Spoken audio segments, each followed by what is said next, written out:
This episode of Grounded in Maine is sponsored by ESG Review. ESG Review magazine is published quarterly in February, May, August, and November, and is available for free in print and digital formats. ESG Review is devoted to environmental, social, and governance strategies, technologies, and investments. ESGreview.net is updated every Wednesday with 8 new stories and is home to feature articles, news items, and more. Visit esgreview.net to stay informed and help us spark the collaboration and awareness needed to develop sustainable economies and communities around the world.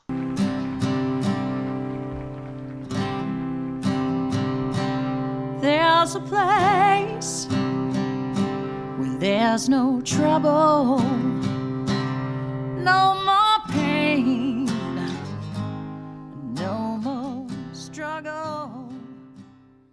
Grounded in Maine podcast is an open conversation about how we show up for the world. I started this podcast out of a desire to learn new ways to be sustainable because the word sustainability is big. It can be overwhelming, and I just wanted to learn, different ways to try to be part of the solution and not feel like it's too late. So I am talking to people who are doing different things and learning so much. I hope that you are too. Hi there. Thank you so much for listening to Grounded in Maine today. My name is Amy Fagan. My guest today is Mara Mennicken. She has a sustainable chocolate business out of British Columbia, and she is fascinating. I'm so excited to share this with you guys, and it is a long conversation, so I split it. I hope that it will be enough to keep you interested. It is both halves are really, really interesting. So I'm going to air. So obviously the first half is going to be today, and then the next half will be next week. So not a huge gap in between.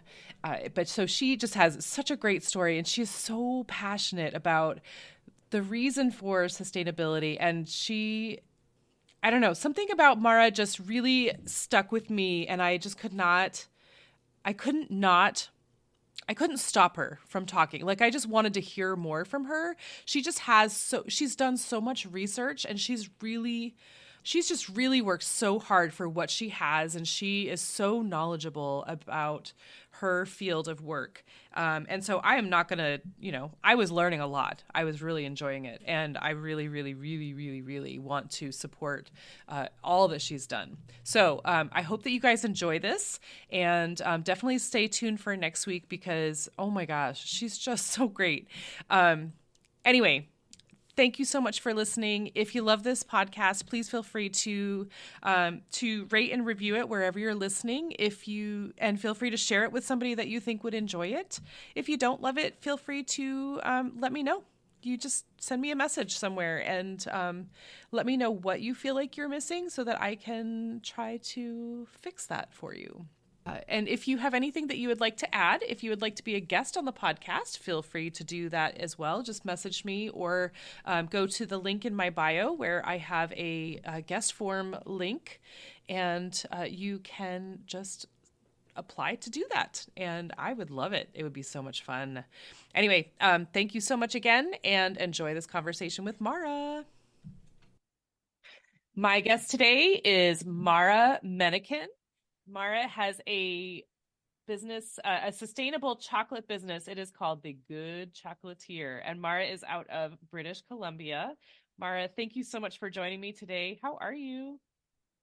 Thank you, Amy, for having me. I'm doing great. Awesome. Yeah, it's a lovely downtime after the crazy holiday season for chocolate. So yeah, you caught me at the right time, and I'm happy to speak. Yay! I mean, because you had like a big conference right before Christmas, is that right? Not necessarily conference. There will be a lot actually coming into next year. It's kind of usually spring and fall is like trade show and big shows. There's lots of smaller, Christmas markets and big Christmas shows and all of that stuff going Okay. on in That must be what I December, was thinking but of. it's nothing that is kind of more, it's all just directly to customer and like kind of, holiday related. Yeah. Right. Oh my goodness. Yeah. Yeah, it must have been so busy. My goodness. Um, so tell me about sustainable chocolate. How is chocolate Mm. sustainable? hmm well, most chocolate is not. That's why we decided to make it more sustainable. Our focus is really on ethical, like that's what our brand is about, ethical and healthy chocolate. But along that comes definitely the health aspect, covers also organic and all of that. So sustainable starts really with the bean itself because over 85% of our cacao comes from unsustainable sources. That is mostly West Africa. It's chocolate and cacao that you cannot trace. So usually things that are not transparent in its traceability, they are also purposely hidden from the public. And that's pretty much our all our Mars, Nestle, Ferrero, all the things that are just sold around the globe. And it's mostly not, I would say, they're not specific good chocolate bars. It's usually chocolate is just the product for flavoring Mm-hmm. often, although the Kit Kat some people consider as chocolate bar, but really chocolate bar is like is an actual solid piece of chocolate. But yeah, so what the problem with all of this cacao coming from one place really in the world, it's Ivory Coast and Ghana. It's just that obviously people are not paired fairly. Obviously, you can't plant a forest in permaculture style with all the other trees around, which actually cacao grows the best in. It is really a tree when you source it from smaller farms that has the banana trees and coconut trees and everything around because it benefits the tree to grow better and develop better flavors. But you can only do that in small farms. And so having that more monoculture is also, you need a lot of employees. Most of these employees are still like trafficked. There is lots of child trafficking going on, slave labor.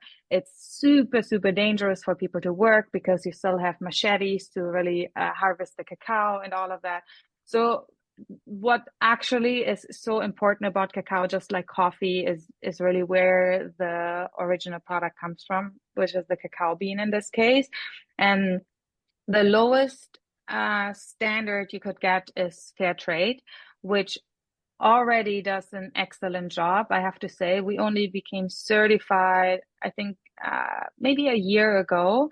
And I'm from Germany, and I don't know if that's like a common thing, but we often don't trust things. We're like super skeptical about even when it comes to labels and all of that stuff. So I studied a bit of sustainable design, and we went through all the labels, and I was like, no, like if it's fair trade, it's like unless you really go to the farm and check with them, you don't really have no clue, because if the business just meets the bare minimum or like does exceptional, like it's really hard to say as a consumer.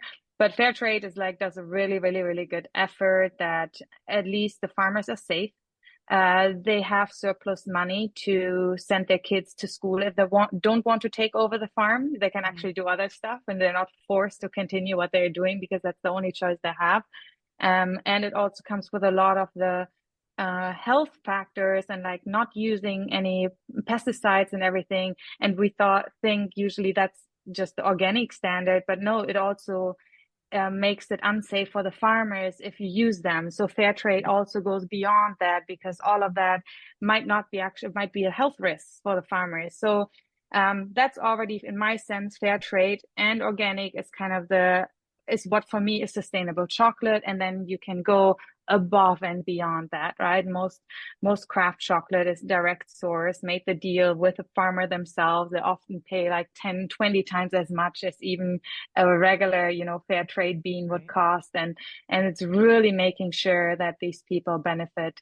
And in my sense, from what I studied and my path is also just having local people benefit from what you do. And and not just, outsource everything, but who do you hire? What's happening around you if you have a business? Like, I feel like that's also it's a lot of like resiliency. We call it like social resiliency and stuff, and that's just super important. But in a chocolate business where you consider like an ethical, sustainable chocolate, fair trade, and organic, it doesn't mean that locally your business is actually sustainable. So, what does it locally? We have has a healthy, sustainable end to life. So it's compostable packaging, recyclable cardboard. We hire people that are neurodiverse instead of hiring anyone, and so that's how we really make it sustainable here in Vancouver, but also sustainable for the people that farm our cocoa. Wow, that's so in depth. My goodness. And so I think that you answered the question that I had in my head. So when you were saying, let me think how that went. You were talking about the beans and how they are, where they're grown is not safe. The question that I had in my head was, how did you find that out? Like, did you question that, or did someone tell you that? Did you learn that and you were like, I've got to change that? Was that something that happened? Like, did you learn that, or did you tour that, or how did that? Honestly, I think it goes back as far as, or is it because you're German and you question? I think a bit of both. Like education in my high school, I learned it in geography. Where do our things come from, and where are things unethical? And or do you check your clothing? Or it's from China, it's from there, and then usually coffee, chocolate, and clothing goes under, the same treatment for ethical standards. Like we just considered that there's some products you need to be extra careful, because if it's not certified and extra, it just comes inevitably from really unethical sources. And I think there was chocolate under the same category as coffee and all of that. And then learning more about it, but a lot of, I didn't, I took over the business in 2015 and actually learned from a French chocolatier who was really into just sourcing the most ethical bean and making sure like it really comes from the best source. And he didn't really explain me much about the what if not, but I think there's so much information out there. There's on a regular basis, there's even organizations I follow that more on the ecological side that just talk about at least twice a year, either during holiday season or Valentine's or Easter, about unsustainable chocolate. Like, right. Honestly, I have seen so many articles that you can find that it's just really something to be aware of. And then from the chocolatier that I learned from, Pierre, I think I just kind of continued what he was already doing. And so it wasn't that hard of a transition in terms of values and how we operate and everything. I really had to just focus on the chocolate making part. I knew our sources are like impeccable, flavor amazing, and good treatment all along. So that was also something that I took over, but I already had those values. It wasn't something I had to learn then. It was kind of an obvious already. Okay. Yeah. So that seed was really planted early when you were in school, and it just grew and grew as you learned more and just experienced more in life. And then when you were working with that chocolatier, you kind of took on that that sort of attitude and that passion for that. Totally. Yeah, I think even, beyond local learning it in school, my parents are definitely, a bit from the hippie generation that wanted, to consume better, consume more healthy. And so I remember we were always like, shopping like organic, or we going to these around the world stores that would sell fair trade products from all around the world. And there was always clothing, knitting, chocolate, and coffee section. And I just, I never thought about it more deeply, but even now, like when I go back to Germany, my mom, like we go to like these stores that are just tiny stores that only sell fair trade items. And I think it definitely was part of, like me just thinking this is important and this is the route I want to go. Yeah, for sure. I mean, we don't have stuff like that Mm. so much in the US. I don't know about Canada, Mm-hmm. but that's awesome. Not specific stores. That's very, very true. I never looked for them here. There's a lot of, locavore kind of stores and everything is local, but it doesn't mean it doesn't mean much other than it's locally produced. Like it doesn't have much, I guess, certification and all of that behind it, which is not bad at all. But these stores were really yeah, from, all these areas. And like, I would want to say, like, back then it was really, third world countries and stuff. Of course, that's no longer true in a lot of ways, but it was from places that usually, like, okay, then Bangladesh, and like, there's all the clothing that comes from there. But now here is the clothing they can actually make money with. So it was very like contrast to what things you could find out there. Yeah, absolutely. I mean, it does make sense because I mean, I hear a lot that, Europe is the first to like ban a lot of um chemicals in foods. Like, Yes. a big one that I'm very aware of is the mac and cheese, the chemicals that are in mac and cheese, the powdered cheese, Mm, are banned mm, in Europe, but not in the mm, US yet. Um, mm. but and like sodas and stuff like that, I think that there are a lot of things that are banned, a lot of things that are unnatural and unhealthy are banned in Europe that have not been banned in the US yet. Totally. So I think that Yeah. you guys that Europe is ahead in a lot of things, and so that does make sense that they would have those. Stricter guidelines. I think the US, in terms of, almost sometimes all this process stuff is actually further ahead because it has a lot to do with food sciences and make this last longer. So I think US, you would say like, no, we are like much more developed in that sense because we have all these practices and machines and all of that to make it last a year. This is not supposed to last a year, but we can, and so I think in It'll Europe, just last is that from forever. yeah, I will never go back. So that's perfect. Well, me and my partner, we just watched videos yesterday about like bread and what's the difference about European bread and US or North American bread and what are the ingredients in there and why is it and where it comes from and all of that stuff. And it just, yeah, I'm just grateful. Like I'm I sure it's didn't grow up horrifying. with all the added, yeah, it's and all the food scientists say like it's added in such minute amounts, it's actually not unhealthy for you. But if that's all that's available to you, 100%, you don't get nutrients. Like I know in small amounts, this is not unhealthy to you, but if all your food is like that, then you just don't get enough of the good stuff in you. uh, and no fresh food and all of that stuff. Like so I think I definitely saw a lot. I came the first time to Canada actually in when I was 16 for an exchange year.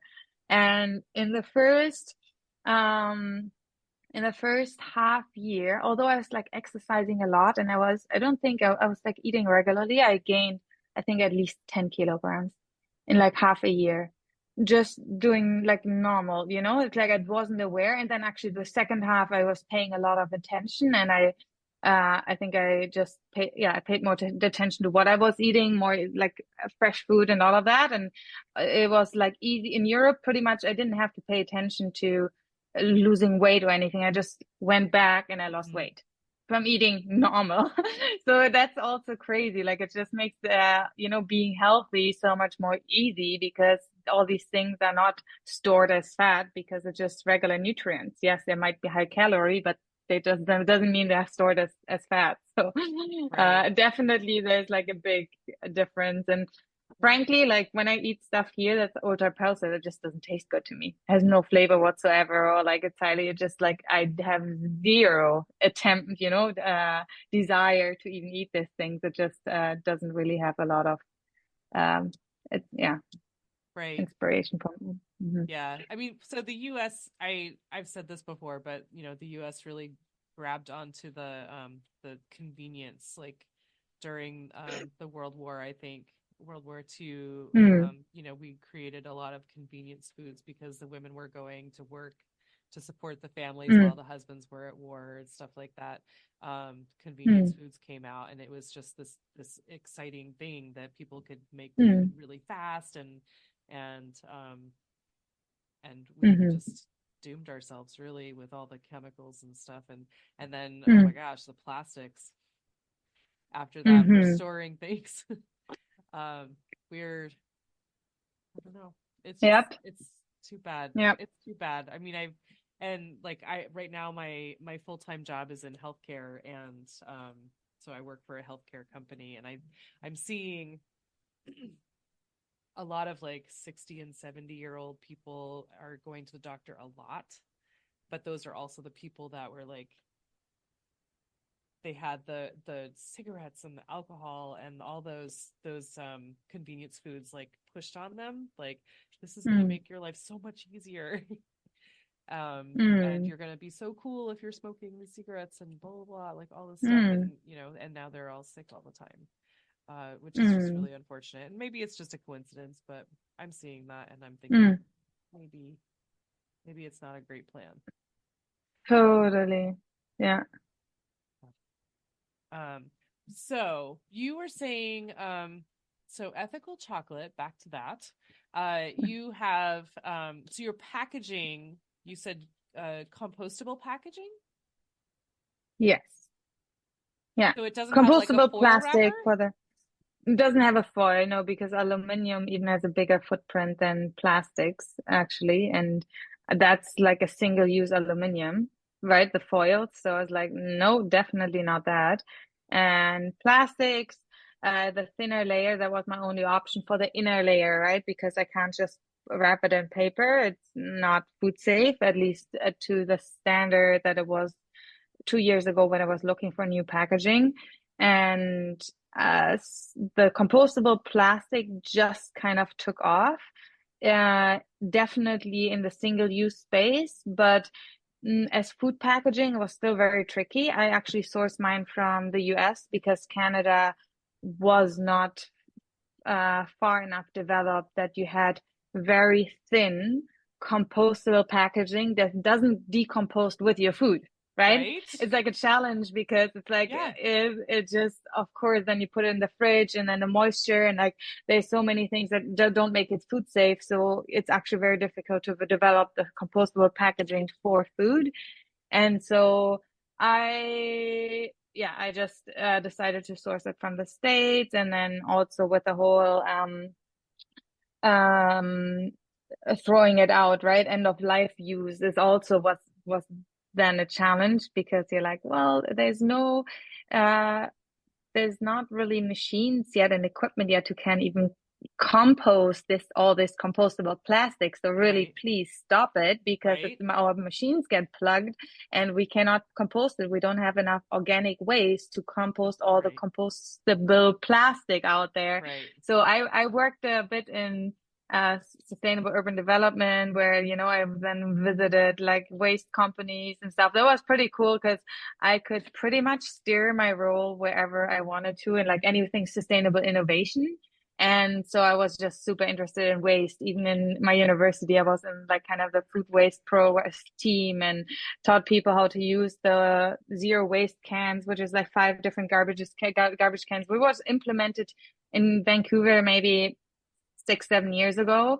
And the problem was that all universities were doing it differently. And then you oh, go out on the streets and it's differently. And then you go at home, it's different. Or you're in an apartment building in the city and it's different. right, So all the label was, so obviously it ends up all at the same place, right? yeah, Like there's no other way. yeah, It trains us that you should be separating our waste, but it wasn't really making impact because there was no standard. And so then I was really, obviously Vancouver and Canada in general, we like have a lot of immigration and we're built on it, and it's so beautiful to have all these cultures come together. But everyone has different habits, with waste and mhm, everything. So I was just stunned how, like, people were like coming with their bag of a lunch bag, which is very obvious, like outside paper, and then there's plastic inside, and then a can, and there's 5 garbage cans, but they still throw it all in one can. I was like, what are you Wait a doing? Like, second. how, there's like five. What did you just How do you not do? see the 5 cans? And I grew up with 5 garbage cans. For me, it's like not doing that was like disgusting. When I came to some house, I was like, what? You put your apple seed with your plastic? Isn't that so gross? Like, to have all of that garbage mix in your house, but it's just different places where you come from. So, um, some of those recycling places I visited and I saw, the challenges with even these dog poop bags were another challenge because they are compostable. But if every single dog poop is packaged in a big plastic bag, the machines just couldn't handle it. So, and then those compostable organic waste bags came out. Turns out they're not actually that compostable. So it's always, there was Oh, always a disconnect between industry and actual government and the facilities they had, because oh, me developing product, if I wouldn't have dig deeper into like what actually compostable package does when it gets thrown out and not just when I purchase it and source it, you would have noticed very quickly that like it's nonsense. Right at that point, it just did not make sense because it's providing a lot of challenge. But then, if you don't develop these things, then there's no push for government and the recycling to actually make better machines to be able to process these things. So, was a constant like, how do we get these guidelines?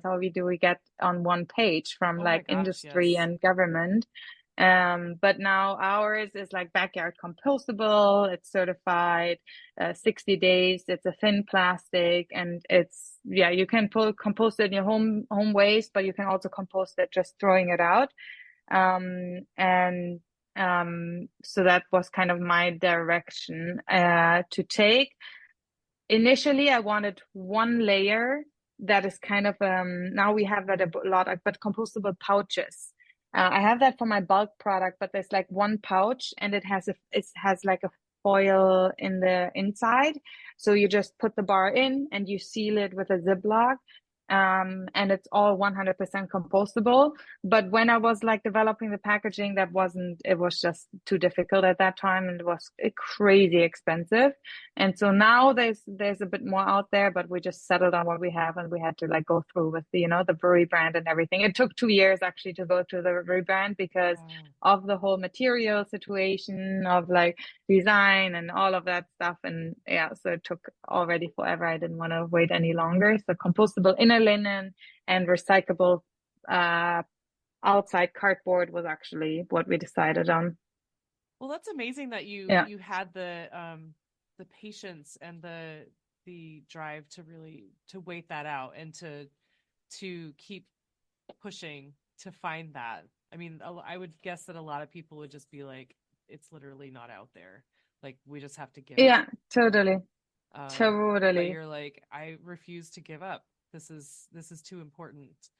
And I Yeah. totally get that with the compostable. That makes so much sense.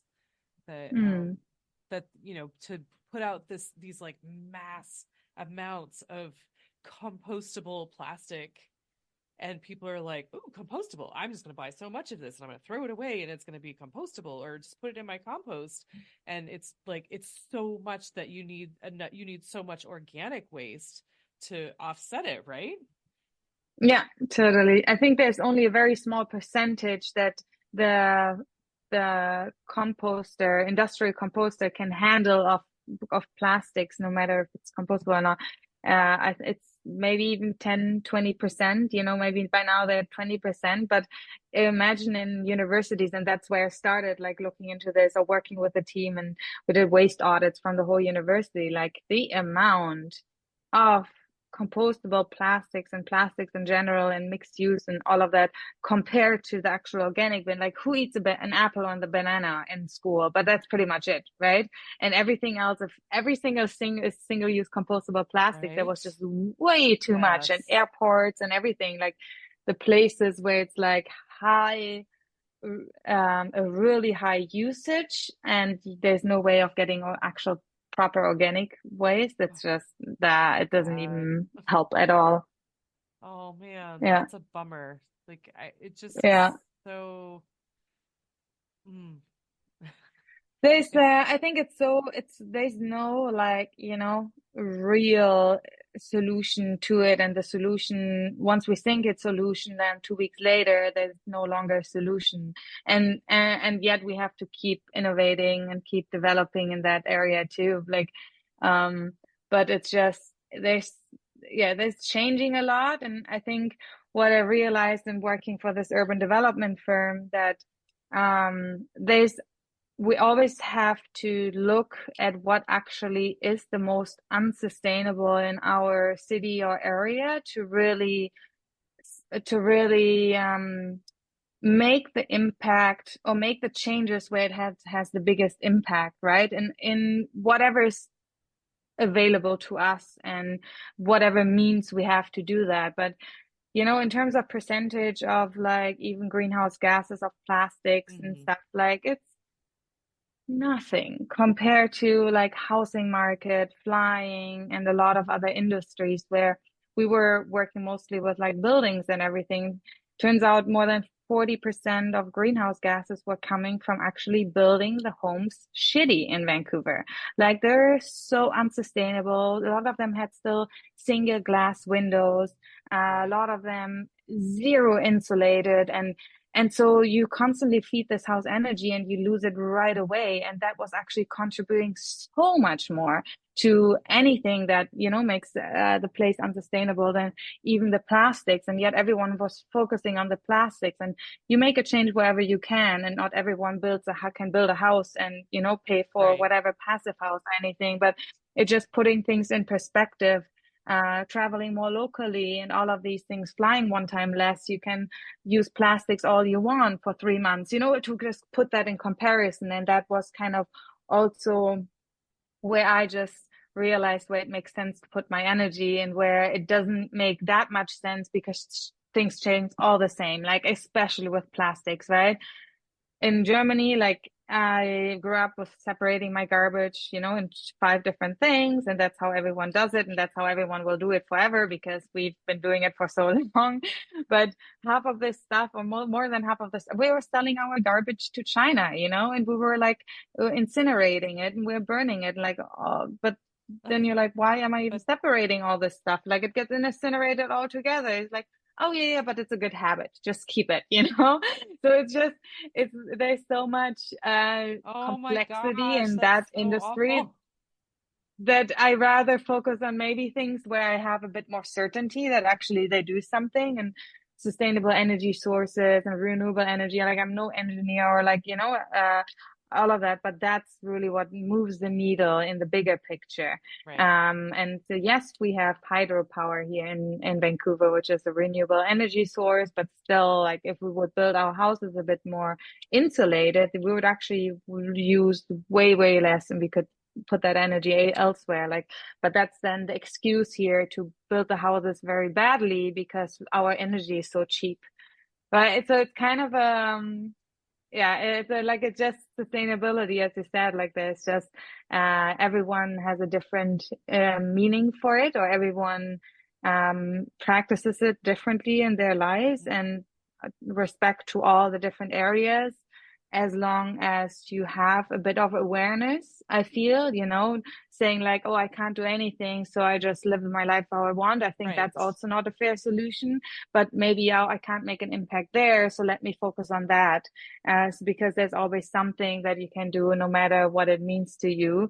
But then I think it's so complex, and there's so many news coming out that even some people decide to throw the towel altogether because it's like, oh, I can't do anything right, right? So Absolutely. it's so, yeah, that's overwhelm almost Absolutely. of Yep. solutions. Right. And that's what I Mm. mean, that's what this is about, because it does feel overwhelming sometimes, but then, talking to some people that, I had a lady, I would keep talking about her, Brenda, she came on the podcast and she talked about how she makes her own vegetable broth. And, Mm. it might not seem like a big deal, but if you think about, you know, how much it costs, which is zero, if you're buying those Mm. vegetables anyway, you just put them in a bag in your freezer until you have Mm. enough to make some broth, and you just add water and cook it. That's it. It Mm. costs you nothing. Whereas if you were to go to the Mm. store and buy one of those cartons, it's like $5. And to make a good sized soup, you would buy two. So it's like $10. And then those cartons have like a wax or plasticky outer thing. Mm. So they're not Mm. compostable and they're not recyclable. So they just go in the trash. So it's Mm. like Mm. it makes so much sense to just make your own. It costs you nothing and you know exactly what's in Mm. it. And it's just that's her way of being sustainable, to do something like that. Mm. Whereas some people can afford to put solar panels on their house, or um, Mm. do buy a windmill, or Mm. invest in Mm. um, hydropower, or something like that. Mhm. Or live off grid. There are so many different ways that Mhm. people can do it, and that's what's so interesting to me, that there are so many ways. I had somebody on who was talking about container gardening, because everyone doesn't have 3 acres of lawn to garden on, Mm. or a big barn to raise their own animals and stuff like that. um you can get a few pots and grow some tomatoes and grow some peppers and grow some lettuce. Mm. You don't have to have a huge space, but you Totally. can do something to feed yourself, and you have local fresh food. And Mm. there are just so many And ways what's to be important to you. sustainable. Yeah. Totally. And I think also, I focus on what I want to put out there in the world as a producer, because I do feel like a lot of it is the responsibility of a producer, and yet everyone should do something. But for me, I'm like very clear on what I can do and what I cannot do as a producer. Like I'm 100% putting stuff out there that I believe in and I know doesn't increase waste or anything like that. But I'm also aware that I don't have the money to shop all fair trade and organic, but I know as a producer, that's a non-negotiable. Like if I put a product out there, that's what I will be, but it that doesn't mean that in my life I'm able to consume only everything that I put out there. So Right. yeah, there's just a lot to it, but I hear that. for sure, with the chocolate, even, all I try to source a lot of local ingredients, because there's a lot of other local growers and producers out there. There's sea salt I source from Salt Spring Island, which is close to Vancouver Island. There's local blueberries I source from an organic farm nearby, and so whenever I make a flavor and there's something local, I'm so happy to use it. It's just that my beans obviously come from further away. But even building these local relationships and knowing more about the food that they grow Hmm. and manufacture is just so interesting. And then it happens, like a real network happens also, because then I make my chocolate with their sea salt, and they, have their salt somewhere else in the ingredient. They make a stuff with their stuff. And so it's kind of it just supports local in so many other ways as well, which always, if I pay somebody locally, obviously it helps my community as well, although it's always more expensive. But it's some Absolutely. areas where I can afford it as a business. It's just also fun because you actually have a relationship with these people and not just buying it Absolutely. somewhere. Absolutely. Mm. And I mean, like you were Mm. saying with your bean growers, like knowing them and knowing the quality of their product, and knowing that you're taking good care of them, paying them well, that they are, they feel good about the business that they're doing with you. I think that it's also important. Mm. I think it's good business. I just think it's good business, and it's so it Mm. I this is gonna be sound really dumb, but I saw years and years and years ago, like some show where somebody made someone mad in a restaurant, and they like spit in their food. I'm like, that. So just like, if you treat them well, they're going to take good care of the product that they're offering to you, like that type of thing. Yeah. You take care of them, they'll take care of you. It's a Mm. win-win for everybody. and Mm. and then the people that you are selling your product to are getting the best possible product. Mm. Like it's just, Mm. it makes sense, all of it. Mm. Mm. And then the local Um, just makes it all the more, adding the local blueberries or sea salts and stuff like that. Like Mm. it adds that goodness. Yeah, it creates beautiful stories, and just also people can relate to it, maybe they've been to this farm, or maybe they live in the area, and like, so it's such people Sure. just see these things as like, even for example, I use in some of my truffles and seasonal bars for spring ice wine from Okanagan. So there's like one area here, 4 or 5 hours driving. It's desert in the summer, and it's a wine region, and there's one street has over 75 wineries, and it's so much local wine and grapes that grow there. And then I found a beautiful ice wine, which Canada is known for.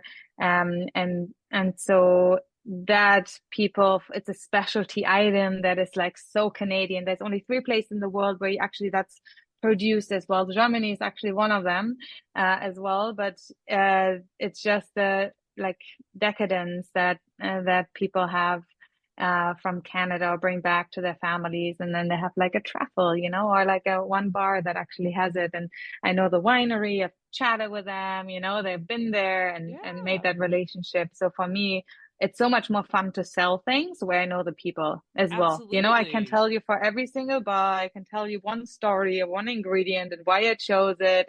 And it seems like I'm a good salesperson, but no, I just see a source of things that I love, and then I'm just telling the story, to be honest, right? It's 100%. like not even 100%. I trying to mean, sell. I can't sell something that I don't believe in.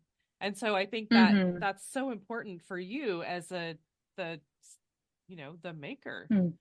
or as the Mm. face of the product, to Mm-hmm. say I believe in all of these things, and I Mm-hmm. love these, I respect these people, and I can tell you about them. I think that's so Mm-hmm. important, and it means a lot. It Mm-hmm. means a lot to me anyway. Mm-hmm, totally. Maybe let's go into like I told you 2 things earlier. Like one is like from also environmental sustainable to social Yes. sustainability, and then to what I want people to take away, with kind of leads Yes. into that. Um, and so I think, from a lot of my concept anyways, and what I've seen in, what sustainability is and the news and what companies do and all of it, it was always just focused on the environment.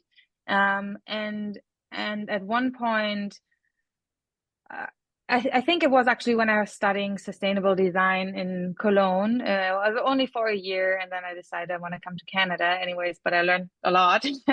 and and it was finding out that organic or something, that's environmentally sustainable does not mean that it's good for the people at all. So, you can purchase, for example, an organic cucumber, but it was farmed by like migrant slave farmers. And then I was like, holy crap, like seriously, I'm doing something here then like that's good for my health and think that's good for the planet, and then people suffer. Like, shouldn't this go hand in hand? For me, it was like Right. ridiculous that this doesn't mean the same. And so it was like really kind of a like wake up moment where I was like, wait, like, there's so much more to sustainability. If people are not well off, we can't be sustainable. And when I studied here in Canada, community leadership and social change, it was very much me, going away from, okay, environmental sustainability, which was already a big movement and a lot of, Right. things out there and people recognize, to really digging into what it means for people and social sustainability.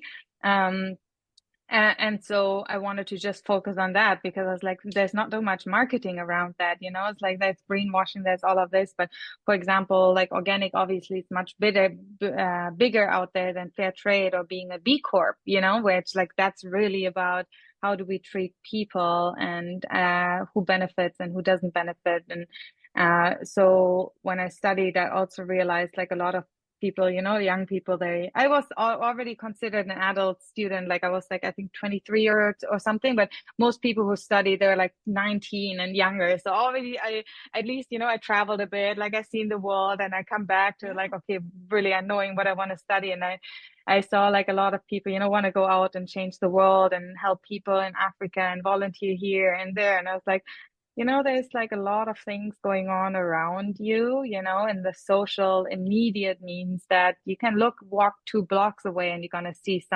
someone you can help or see something that you can change. But it doesn't have too much allure for somebody who's 19. You want to go out in the world and Do make the something change there. But spectacular. Yeah. it was spectacular, but like it's to really help your neighbors and you're the hero. Like there's so much more you can do, right? Helping your neighbors. And I think that's, yeah, even in the company urban development, sustainable urban development, we were bringing European innovations to Canada, and it was a lot in the building sector because there was just in Netherlands. It was based in Netherlands and had one office in Germany, and just happens that we're like 30 years ahead in these countries.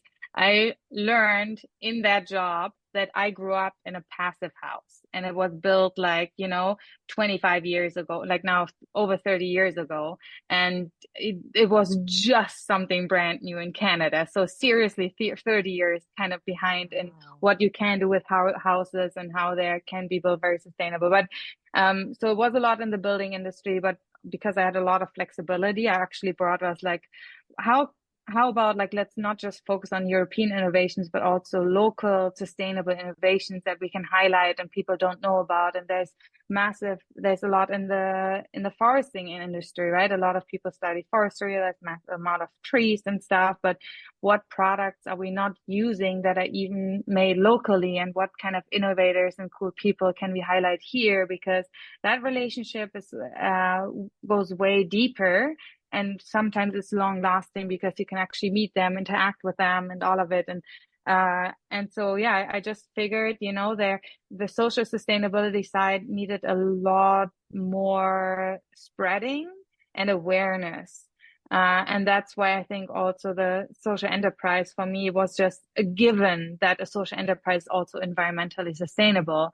But I don't need to say it. I don't need to even do marketing around it because it's people understand by now. But what social sustainable really means, and hiring marginalized people, and what that does in the society and stuff, that is just before COVID, like frankly, like most people didn't care about these things, what social sustainability means and how to do it in a business. Social enterprise, it was always just like, oh, this is a great tasting chocolate and it's also organic, it's good for you and stuff. And I was never promoting the social side of the business because it wasn't a selling point at all. It was just something I was doing for my values, and Right. because I, love that. But now when I talk about social enterprise post COVID, like way more people are just like, jumping out. It was like, oh my God, this is like great. And this is really making an impact. And just people didn't have that same awareness before, didn't care too much. And it just, we've been doing it all along. It's just that now it's helping your neighbors since the pandemic has become an important thing. People are more And so that has aware. benefited us. Yeah. And that also comes to, the aspect that vote with your dollar where your heart is, what I told you earlier. Because there's just so much more that you can do as a consumer with just the things that you buy. I think I actually read this somewhere, vote your dollar where your heart is, or spend your dollar where your heart is. I think it was with the first social enterprise I volunteered with. I was also here in Vancouver, and I just kind of looked up what are the biggest social enterprises around me where I can do an internship. And this woman, Marcia Notzik, she showed up, and Embers is the social enterprise. And she's had a social enterprise for over 20 years, and just really hiring people, homeless people, which usually they can't get a job because they don't have an address. Right. So you can't get a bank account, so you can't Right. get a job, so you stay homeless, Yeah. right? Like It's a that vicious was just circle. this. Yeah. It's such a vicious circle. And then she decided, like, we can hire people regardless of whether you have an address or a bank account. I don't care. I Are just you hire capable of you. working? Yes. Yeah. And so that I think I saw it from her, actually. Like it was one part of their marketing, and it's just such a beautiful Absolutely. thing and act. I was thinking the same thing. I'm like, that's so beautiful. And it's just it's so simple. Mm-hmm. It It's, is. it's Yeah, it bothered me is. for a long time. I'm so glad that you got to work And with yet it. it's so difficult as a business, right? Um, it's already difficult to have a business. And no matter what you do, and no matter how ethical or unethical you go, a lot of people say, oh, it's like you made this business grow on the backs of like poor people and whatever. Let's give like Amazon or whatever.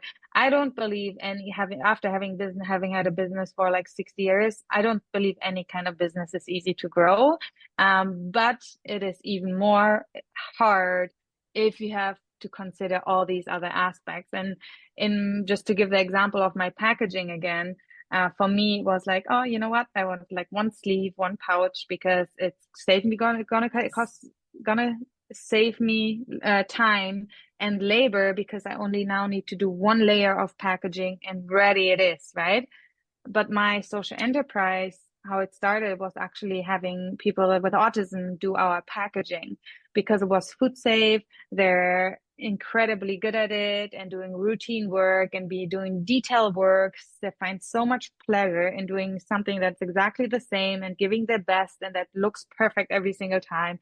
After 1 hour, they still have energy to do it perfect because they just like to do this detailed work. Oh, And I so we love that. decided that's actually going to be our, the aspect of the social enterprise. And it's nothing that I decided by myself. It was a conversation with the organization and the directors, like what are they great at? What skills do they have that could benefit us mutually? And it wasn't like you do this and outsource right? It's like, it's not a top down approach. It's like a bottom up approach to conversation and everything to really see that it's actually something they're good at and better at somebody else I could hire. Only that's how it can be sustainable in a business relationship, because if I can find somebody better than and cheaper, right? I become a charity and no longer a social enterprise to really give them jobs. But then with a one sleeve, I was like, oh shit, what do I do? This is my social enterprise. Like I can't just make decisions like that and then they don't have a job anymore. That's not the point of my business. So there's a lot of nuances. You think you'll find a solution, but then I was like, okay, what about the social angle of it as well? And Wow. we're not incorporated as like social enterprise, which now is possible actually, because but it has in your company documents you have to state that more than 50% you're giving back to the local community, Hmm. which at the end of the day, like we probably are, because it's not just the hiring, it's also how we source and everything, but it's still chocolate, it comes from far away, and that actually takes a big chunk of the impact. Sure. um but no matter what we do, we always decide like it is the social enterprise was the motivation to start a business, to be honest. Like I never wanted to be in business, but it was really that was like, oh my God, like every business should be a social enterprise. They're doing so much great work. Like why are not, more out there and just doing really that work and seeing if it's possible as a small business and not just a big corporation that has now millions extra and was like, let me invest this in something social. But Right? really as a small business to start it, incorporate it, and now actually all our e-commerce is also social enterprise. So we trained and hired also neurodiverse adults that had different skill sets than those that were wrapping the chocolate to now fulfill our e-commerce. And that's a big thing in the world. They now learn a skill that they might go do stuff for another company, right? It's not just something that I train and they do for me, but it's something if they, for whatever reason, or they want a second job that can do e-commerce stuff for others. And that's also, it's for them having Yeah. a skill set that allows them to do multiple things. That's But that's also, amazing. it takes work on my end, for Sure. sure, right, to do that, because it's still I have to manage them a bit more. There's sometimes things that they're unsure about, and I have to check a lot. Like it takes definitely a lot of management to do that. So I can imagine if it's a company that was not founded on the motivation of being a social enterprise and Yeah. doing social impact, that very quickly you slip into one shareholder says like, oh, sorry, I would love to, but this doesn't make any financial sense, right? Like it adds work or doesn't make things easier. Like then it's Just can't justify very it. quickly Sorry. it's Yeah. been thrown out. Yeah. But to be honest, like I just it's not always the financial value that you get out of it, right? But although we are for-profit business, we have a social enterprise going, we also, for example, receive grants from the government, you know, and I feel like we wouldn't have it if we didn't have such a strong social aspect. And that's something nobody told me before. And I didn't know this is possible, but we actually received the first grant from the government of Canada for-profit social enterprises. And in the beginning, I was going to banks, even, you know, Vancity is a credit union. It was just like a social bank, and asking for a grant, or, you know, a grant that we fit right in. Like, it was just for the benefit of people, perfect, you know, concept. Our project was amazing, but they're like, well, but you're not a charity, you're not a non-for-profit, so sorry, you can just take a loan. Like, the angle of being a for-profit and social benefit like didn't even exist in the books, you know, from like banks and everything. And then they opened up a grant for-profit social enterprises, and for me it's like was ridiculous not to get it as I Right. see, you know, the black and white side of things, but it's way more sustainable to invest in social enterprises because you give them one round of funding and they might never need another one, whereas charities, they're going to ask you every single year. So in the sustainability things side of things, I was like, this doesn't make any sense. You better invest. Run with it. Yeah, exactly. You just give us something and we might make this work, and without ever asking again. Isn't that the goal, you know? What if I come back every year, then you probably haven't helped me enough, or, you know, I didn't make this work with the means I had then. So that was very fortunate. It was in 2020, I believe it was in 2020. It was like so recent, you know, they opened up this grant and now it's more recognized, and it's more like just, yeah, social enterprises are like a thing now. Some people know about, but there's still a lot of like explaining around it. But I think it's important, and I love doing it.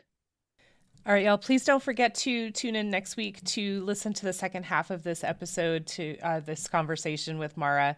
I promise you it'll be worthwhile. Talk to you next week. I just want to take a moment and thank my guest again for speaking with me and sharing such great information. I also need to thank Buzzsprout for hosting this podcast, for Jane Bolduck and her amazing music genius, for Becca Coffron and her beautiful artwork. And I'd like to thank you for listening. Please check out the show notes. I'm going to have links posted in there if you would like to follow this guest and learn more about them. Thank you again. We'll talk to you soon. There'll come a day, my mama told me, when I find love to have and hold me, a heart that's strong and so sincere. Just tell me, how do I get there from here? Oh, tell me, how do I get there from here? 'Cause here and now I'm so far down that mercy's bound to find me.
finally found me, well, there'll be music, ooh, and good friends around me, yeah, yeah. And I'll just smile through happy tears